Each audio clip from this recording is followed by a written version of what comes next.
Assalamualaikum warahmatullahi wabarakatuh.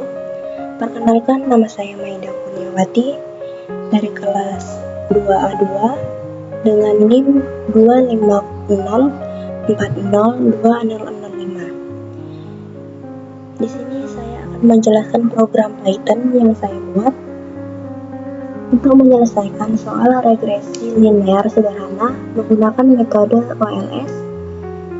Program ini terdiri dari dua fungsi utama, yaitu hitung OLS untuk menghitung parameter regresi dan hitung lanjutan untuk menghitung uji statistik lanjutan seperti koefisien korelasi dan uji T. Yang pertama yaitu import math. Yang baris-baris ini mengimpor modul math bawaan Python. Modul ini saya gunakan nantinya untuk menghitung akar kuadrat yang saat untuk mencari nilai koefisien korelasi R dan standar error. Selanjutnya itu ada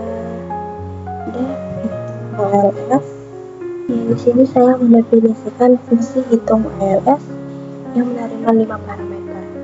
X adalah data variabel bebas, Y adalah data variabel terikat, nama soal untuk judul yang ditampilkan, serta label X dan label Y untuk memberi nama variabel di persamaan akhir. Variabel R diisi dengan jumlah data yang diambil dari panjang list X, karena jumlah data X dan Y pasti sama. Tiga baris ini hanya untuk mencetak judul soal yang diapit garis pembatas panjang 60 karakter agar tampilannya lebih rapi dan mudah dibaca.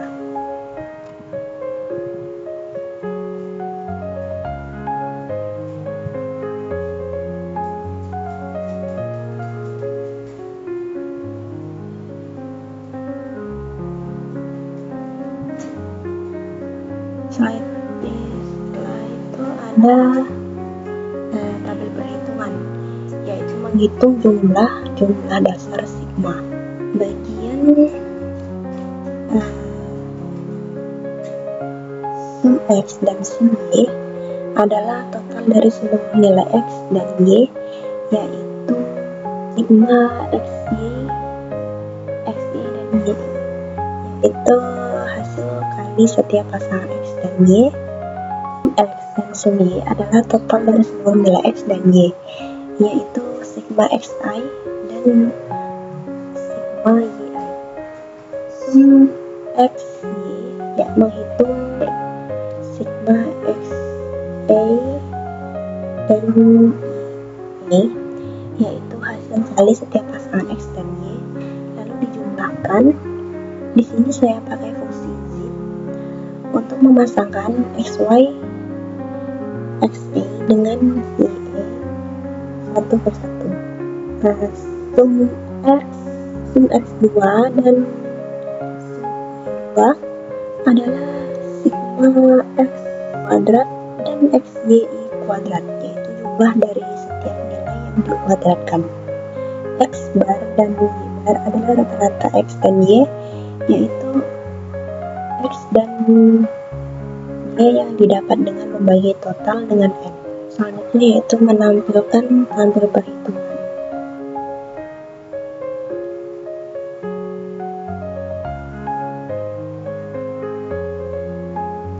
Bagian ini menampilkan tabel untuk membantu perhitungan seperti yang biasa dibuat manual di soal statistika, dengan kolom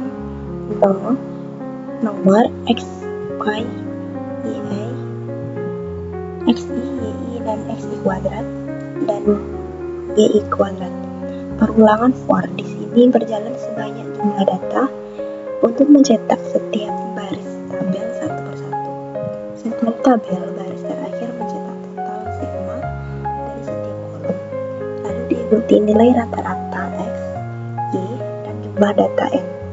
Selanjutnya yaitu menghitung beta atau menghitung parameter. Ini adalah bagian inti dari regresi OLS. Beta 1 dihitung menggunakan rumus slope, yaitu ini adalah bagian inti dari regresi OLS. dihitung menggunakan rumus log. Setelah itu didapat beta 0 atau intercept yang dihitung dengan rumus Y dikurangi B1 dikali X.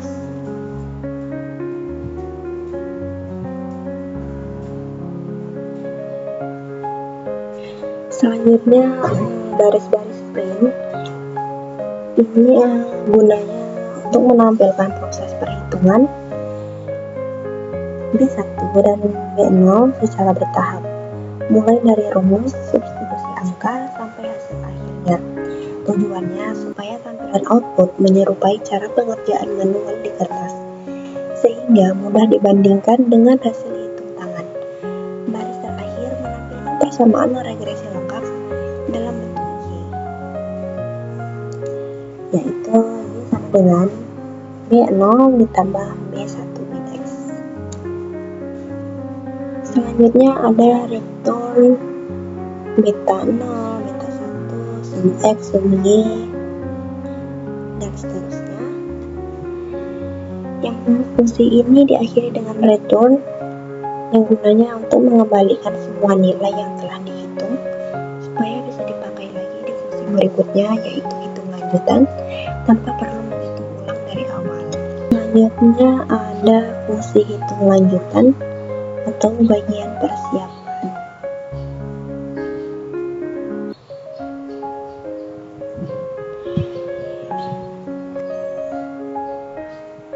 Fungsi kedua ini untuk menerima seluruh hasil dari hitung WLS sebagai parameter, ditambah dua parameter opsional, X integer prediksi, untuk menghitung prediksi Y pada nilai X tertentu, dan hitung elastisitas yang bernilai boolean untuk menentukan apakah perlu dihitung elastisitas harga permintaan atau tidak. Karena dua parameter ini punya nilai default, fungsi tetap bisa dipanggil tanpa mengisinya.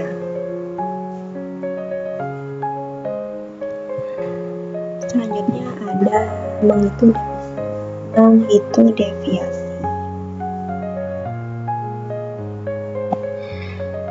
Tiga baris ini menghitung jumlah kuadrat deviasi dari rata-rata, yaitu sigma xi kuadrat, sigma y kuadrat, dan sigma xi menggunakan rumus deviasi yang diturunkan dari sigma xi2 xi kuadrat, sigma yi kuadrat, dan sigma yi sigma xi.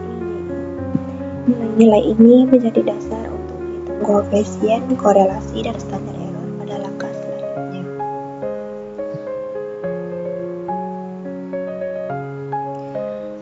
Selanjutnya menghitung koefisien korelasi R dan R kuadrat.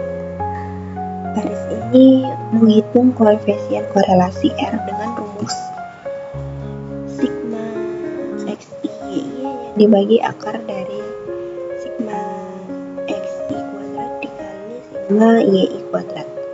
Fungsi net squared xqrt dipakai untuk mengambil akar kuadrat. Kemudian R kuadrat dihitung sederhana dengan mengkuadratkan R, yang menunjukkan seberapa besar variasi X yang dapat dijelaskan oleh X. Selanjutnya ada menghitung residual. Baris ini menghitung jumlah kuadrat residual atau error. Sigma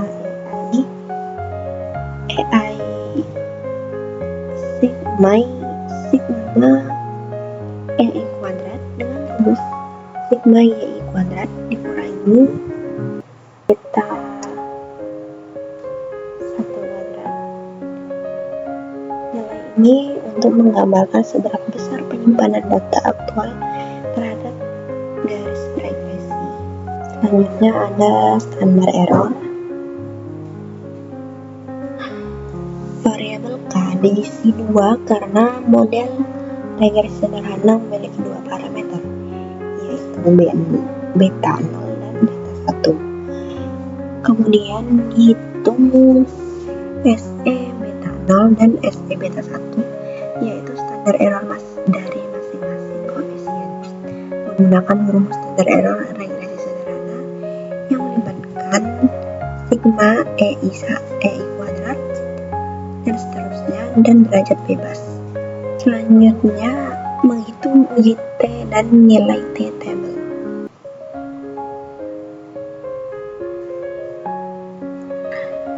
Nilai T min hitung untuk masing-masing koefisien dihitung dengan membagi nilai koefisien terhadap standar errornya masing-masing. Selanjutnya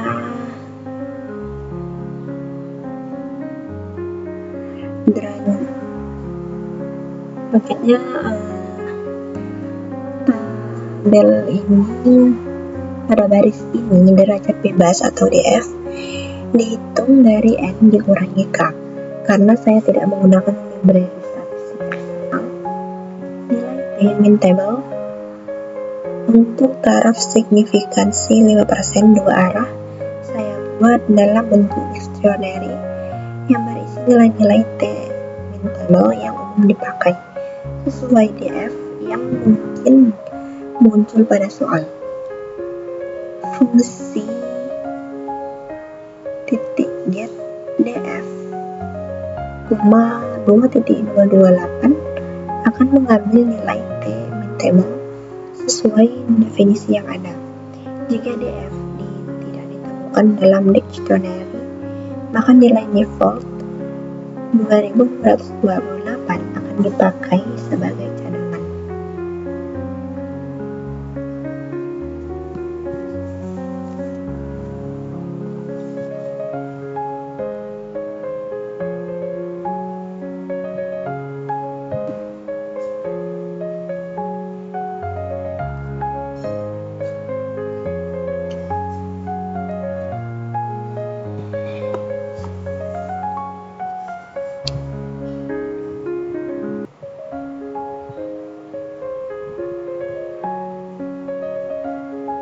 Selanjutnya ada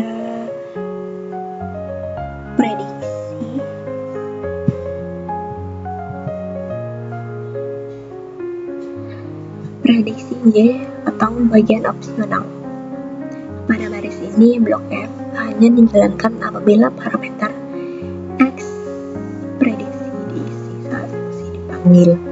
Jika ada nilai X yang ingin diprediksi, maka nilai Y diprediksi dengan memasukkan X tersebut ke dalam persamaan regresi yang sudah ditemukan sebelumnya.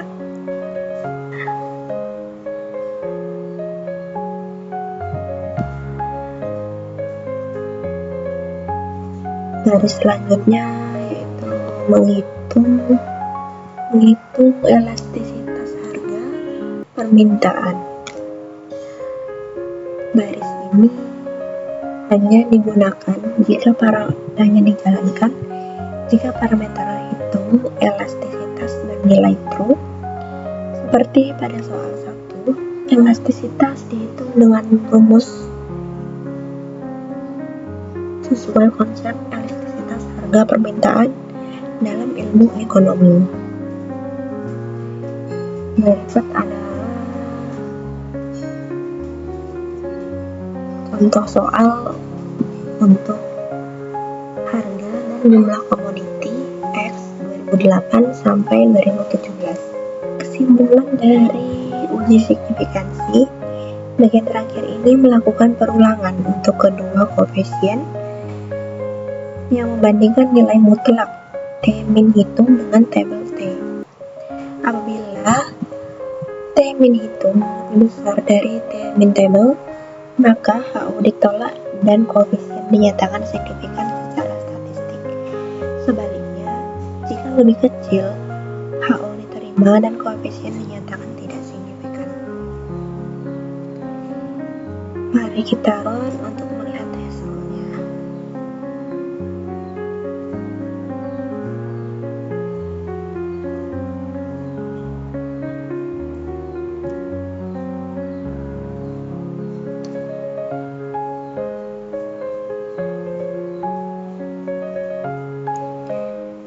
Berikut adalah hasil dari yang saya buat. Ini soal dari nomor 1 yang permintaan komoditi X. Hasil akhirnya yaitu N sama dengan 10.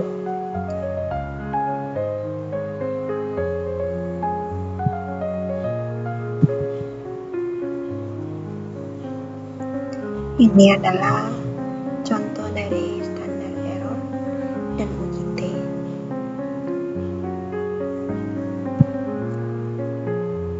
Ini adalah kesimpulannya. Ini adalah codingan yang sudah saya buat. Regresi berganda sama dengan regresi sederhana. Yang membedakannya adalah hanya rumusnya saja, tetapi cara penyelesaiannya sama. Ini adalah rumusnya.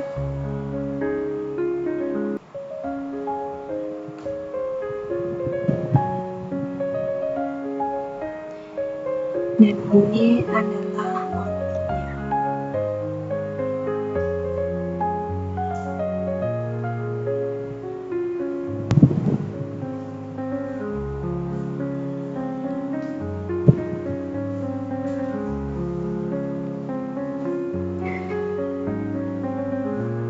Ini adalah hasil akhir dari output dari rumusan regresi berganda.